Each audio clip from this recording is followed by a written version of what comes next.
Shalom. Kol Halal Yahweh Bashim Abishai Bashim Rakakwadash.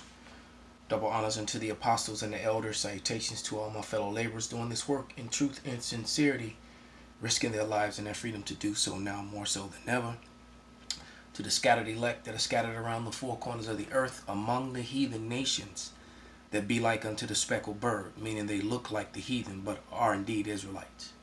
And to the Akwaf, the listening, the the Israelite women who are listening. To the Akwaf, I say Shalom. This is your brother Malcolm from the branch of the Great Millstone here in Chicago. And chapter I've been reading and contemplating is Lamentations, because we're in that mode yet again. As a matter of fact, the Lamentations of Israel was never really to end until the Lord come back for them. All right, just setting in stone that the people over there in the land of Israel are not the people of the Lord, because they have too much wealth, too much power. There was a chart that was put up in the last sit down here in Chicago with the camp heads, and it was a list of all the owner operators of the major networks, and all the major networks are controlled by not only Edomites but those of the that follow Judaism, of the tribe of Amalek, and of course converts, because I'm sure they're all not Amalekites, but nevertheless they all use the star, that I think is it the star Remprat, I believe it's called, but those are not the people of the Lord. All right, and well, you know what? I've ran my mouth enough. Let's get right to the scriptures. This is Lamentation, and I'm going to start it in chapter 2. I'm going to, read a few scriptures in here and get some precepts, and pretty much stay in the book of Lamentation outside of the precepts that I'm going to get. But this is Lamentations 2:1, and it reads, "How hath Yahweh covered the daughter of Zion with the cloud in his anger, and cast down from heaven unto earth the beauty of Israel, and remembered not his footstool in the day of his anger. Yahweh hath swallowed up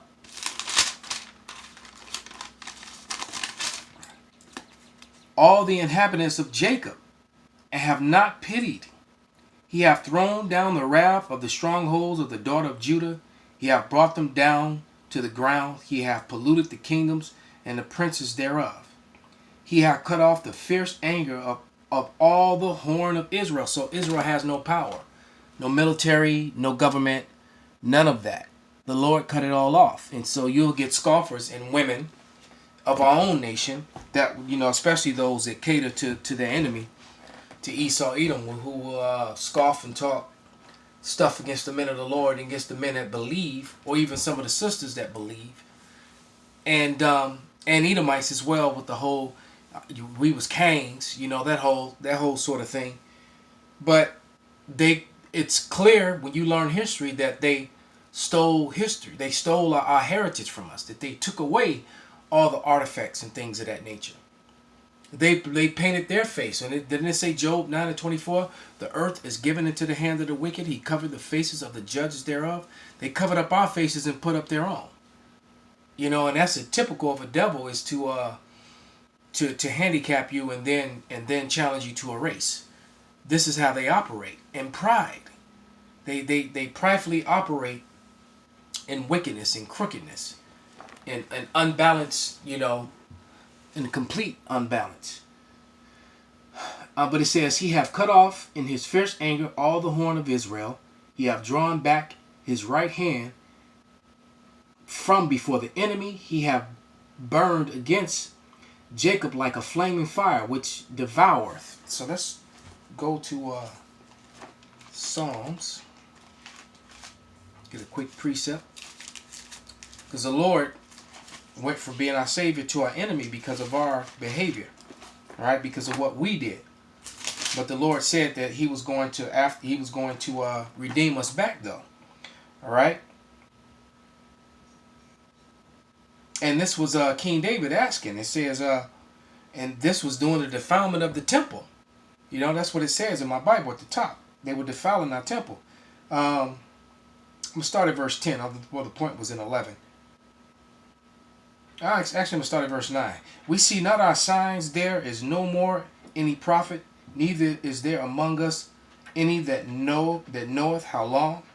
O power, how long shall the adversary reproach? Shall the enemy blaspheme thy name forever? Why withdrawest thou thy hand, even thy right hand? Pluck it out of thy bosom. So the Lord left us to our own destruction because of, basically our own doing. By not following the law, statutes, and commandments, by not keeping those laws, the Lord left us in the hands of the enemies. And the number one enemy is Esau, Edom, who refers to themselves today as white people. And they operate upon Jacob with cruelty and with no mercy. Both physically, financially, scholastically, in any way imaginable. They put you in a position where they always will have the advantage over you.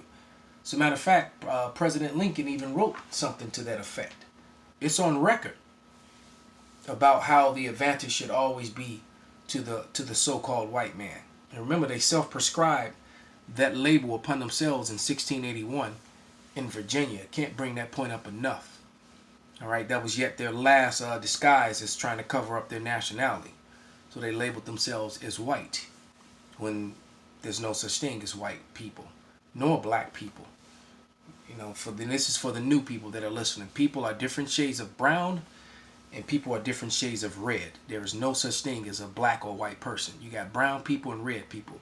And the red people, that pinkish, that blood showeth forth through their skin, refer to themselves as white. You ever heard the term redneck, red face, or shame face, rosy? All right, not ruddy. Ruddy is kind of like what you're looking at, like a brown hue with reddish tones. All right, you look up ruddy duck, ruddy cow, ruddy dog. All right, ruddy humans, and it's going to show you brown people, brown complected people, reddish with brass. It said the Lord looked like brass. All right, brass has like a kind of a brownish red tone to it. Back to the scripture.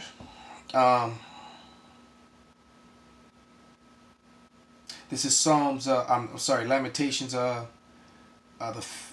5th verse now, 2 and 5.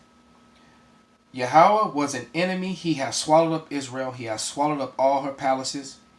He hath destroyed his strongholds. He hath increased in the daughter of Judah mourning and lamentation. So he increased the mourning and lamentation within Israel and in Judah. That's both northern and the southern kingdom. And look at the state of so-called Hispanics, Native Americans. COVID is running through them. They're oppressed. They're broke. They don't have, they don't have sufficient jobs. Their families are torn apart. They're going through the same curses that Judah's going through now. All them jokes about Judah not being around and not being with his children. Well, now they're going through the same thing. All right. Hispanic women, multiple baby daddies and all that kind of mess. All right. And then we don't even need to talk about Judah. Whoa. But Israel out here catching it as a whole, both northern and southern kingdom. And it's going to get worse. But the good news is it's also going to get better. All right. This is, let's go back to Psalms.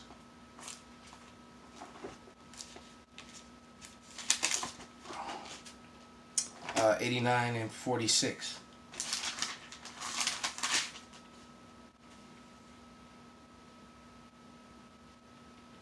And it reads, How long, Yahweh, wilt thou hide thyself forever? Shall thy wrath burn like fire? So we're begging the Lord, please. And the Lord is doing what he said he would do. The prophecies are coming to pass, man. And Esau is setting up to fill his belly, to set up his New World Order. And what you have to understand is that when his New World Order is established, when he's about to fill his belly, right, when they're going to implement it, the Lord is going to come and disrupt. So deliverance is at hand, man. It's close. But there's going to be a lot of pain and destruction and gnashing of teeth before it comes. That's for sure. You can't have one without the other. You can't have the bitter you can't have the sweet without the bitter. All right, let me check this precept real quick. So I don't know why I wrote that.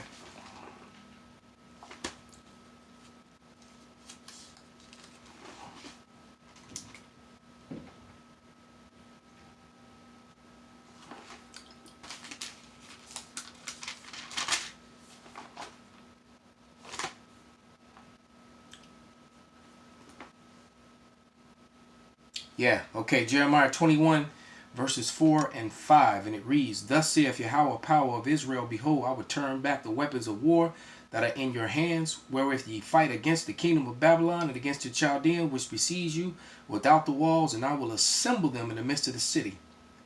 And I myself will fight against you with an outstretched hand and with a strong arm, even anger and in fury and in great wrath. So the Lord gave us over into the hands of our enemies, man. We wanted to be with and like the heathen so much, the Lord said, okay, well then you go be with them. But we didn't go be with them on our terms. We went with them on their terms, and they all put us into captivity. Hid and covered up, well, they didn't hide and cover up our history. That wasn't until Esau, Edom got the dominion over us. But nevertheless, we still lost our heritage. All right, that's what this is about. The heritage of Israel being regained. Okay, and we have regained our heritage. That's another reason why all these things are befalling the world, man. Because there's enough Israelites who have woken up to the fact that they're Israel. And that so this is the Lord's. The Lord is operating now. You know, whether you want to believe or not believe. Whether you want to, Edomite scoffer, a Judite woman or Northern Kingdom woman scoffer, whether you want to believe or not, the men of Israel are being uplifted again. The real celebrities, because guess what? All of Hollywood and them celebrities are watching us. You best believe it. The rappers, they're watching us. They started wearing their beards because of us. And many other things that they're now doing. All right? Why? Because it's that time, and the curses are now falling upon the heathen nations. As a matter of fact, let's get that. And it's a beautiful thing. All right? Because sometimes, I'm not going to sit up here in front. Like, I don't get a little nervous and a little worried about what I'm going to do, but I just keep my faith in the Lord, man. And I always pray that my spirit be greater than my affliction. And I advise you do the same. This is Jeremiah 30 and 7. Alas, for that day is great, so that none is like it. It is even the time of Jacob's trouble, but he shall be saved out of it. And that he is the children of Israel, the elect, children of the elect. Like Daniel 12 and 1 says that Michael himself is going to stand up for us. Matter of fact, let's get that real quick. I wasn't planning on getting that, but it says, and at that time shall Michael, Daniel 12 and 1, and at that time shall Michael stand up, the great prince, withstandeth for the children of thy people, and there shall be a time of trouble such as never was since there was a nation, even at the same time, and at that time thy people shall be delivered, every one that shall be found written in the book. So all the elect are going to be saved out of this hell which is going to come upon earth, and it's going to be worse than. I just think of the scariest movie you've ever seen. I'm gonna stop. Give you a moment of silence. Think about it. Think of the scariest movie you've ever seen, or the most violent movie, the violent scene you have ever seen. Let me give you a little help. For those of you who have ever seen Gangs of New York, that opening scene with the Scots, the so-called natives, Edomites, fighting the Irish in the street for control over the 5 points in New York. All right, that was a pretty violent scene if you've ever seen it. Or the opening 20 minutes of Saving Private Ryan. Just think of that. And no matter how violent that scene that you have in your head, in your mind, whatever it is that you're thinking of, the rape scene, the murder scene, the animal jaws, the sharks ripping people to pieces, whatever it is that your mind is conceiving, it's going to be way worse. Way worse than you could imagine. That is what's coming to cover the whole earth. If you can't see it, then that's because you're just being willfully Stupid. Okay?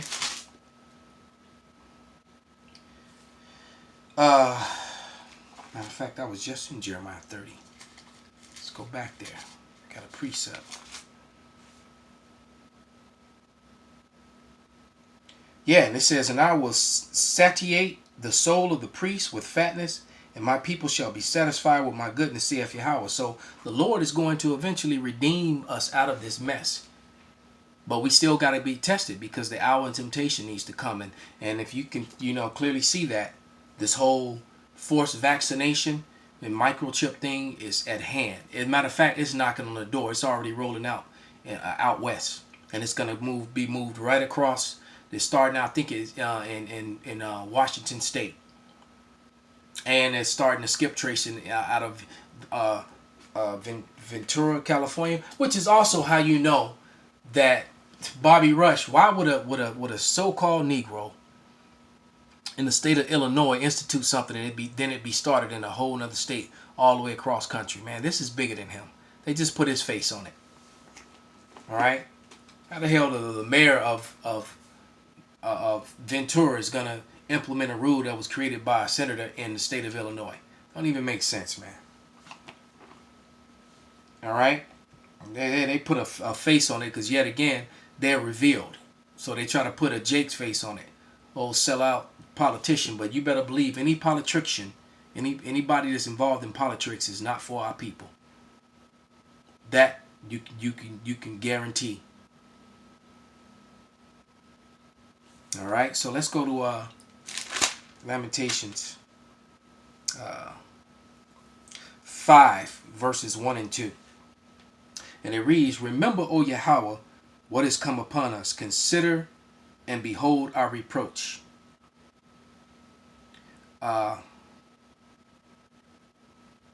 Verse 2. Our inheritance, meaning our culture, our name, is turned to strangers, our house to aliens. And that would be the people who worship or follow Judaism and Kabbalism and all that other mess. The Talmud. They're claiming to be us. Because it's the truth. And when they're asked, when did someone else put them in slavery, put them on cargo slave ships with yokes of iron around their hands and their feet, and then they got shipped to the four corners of the earth and sold into slavery, and lived among the heathen nations, and then had a great awakening and remembered who they are, they can't answer it because it didn't happen to them. That's what happened in the Bible. The Israelites got cut off from their heritage, and then there was a great awakening. They were to be awakened again to who they were. And the Lord left behind a mountain of relics and evidence to prove it. No matter how much they scoff and how much garbage they talk, they cannot prove. See, we don't have to prove who we are anymore. All right? They have to prove that they're not the Edomites. And guess what?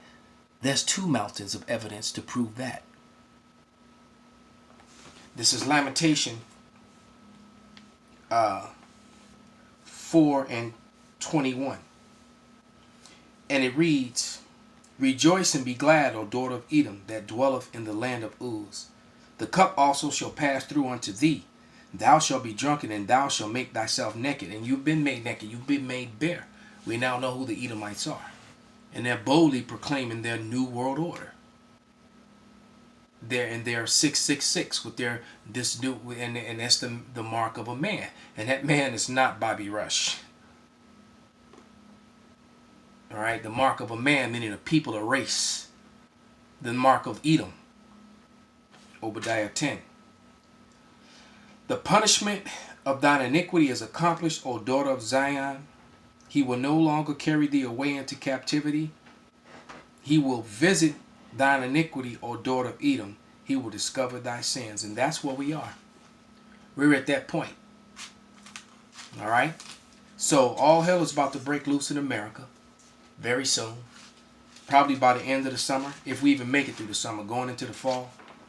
As prices continue to go up, as more and more people continue to lose jobs, worked, there's more and more families and divorces are happening. There's going to be more increased violence, home invasions, robberies. All that racial skirmishes are happening all over the place. This is it.